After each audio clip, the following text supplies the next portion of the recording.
Sinon, ça voudrait dire que tout le monde gagnerait de l'argent et malheureusement, c'est pas possible. Pourquoi? Parce que c'est des gens contre des gens, le marché. C'est des institutions contre des particuliers, c'est des particuliers contre des institutions, c'est des particuliers contre des particuliers, ok? Donc simplement, il faut que tu comprennes qu'il y a toujours des retracements, ok? Mais on a des tendances claires et établies qui sont basées sur littéralement les plus hauts et les plus bas de la structure, ok? Donc quand on est en structure haussière, bah, tu vois que les plus hauts de la structure, eh ben, ils sont de plus en plus hauts et les plus bas de la structure, ils sont de plus en plus hauts également. Quand tu es en structure baissière, quand tu es en tendance baissière, et ben tu vois que tes plus hauts de marché, ils sont de plus en plus bas, tu vois que ça descend comme un escalier, et que tes plus bas, ils sont également de plus en plus bas. C'est un petit retour sur les bases pour que vous me compreniez en tant que débutant. Il n'y a rien de complexe, mais il faudra toujours que tu trades dans la tendance, ok? Donc pour ça, il faut que tu arrives à voir, eh bien, où est la tendance, ok? Et des fois, il y a simplement pas de tendance. Le marché, il va des deux côtés et faut pas trader, ok? Quand tu as une tendance claire et établie, bah, tu vas souvent avoir le même schéma. Et je vais te le montrer directement à l'écran.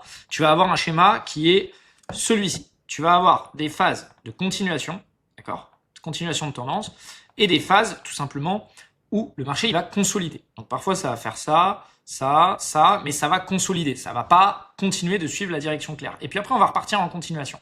Et juste ici, il y a une phase qui est importante, c'est la phase de liquidation. Donc en gros, tu as continuation, consolidation, liquidation, continuation.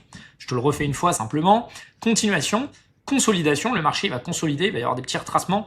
Et puis derrière, on va liquider avant de repartir réellement dans le sens initial. Si tu comprends ça, tu as compris 50% de ce qu'il te faut pour aller au bout d'une stratégie rentable en trading et surtout pour avoir de la longévité en trading et pour arrêter de tout cramer en 2 secondes. Ce qui te manquera après, c'est la psychologie, mais ça, l'IA va s'en charger, tu vas pouvoir le voir.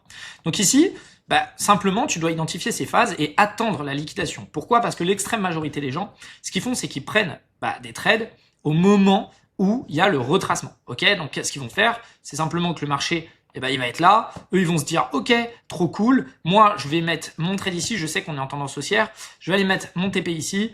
Et tout simplement, je vais mettre mon stop loss en dessous, eh bien, du dernier plus bas. Je vais vous montrer après un exemple sur le graphe. Ce qui se passe, c'est qu'ils se font liquider alors qu'ils avaient raison et après, le trade part sans eux. Peut-être que tu te reconnais là-dedans. Moi, ça m'est déjà arrivé plein de fois. Donc, il faut attendre la phase de liquidation.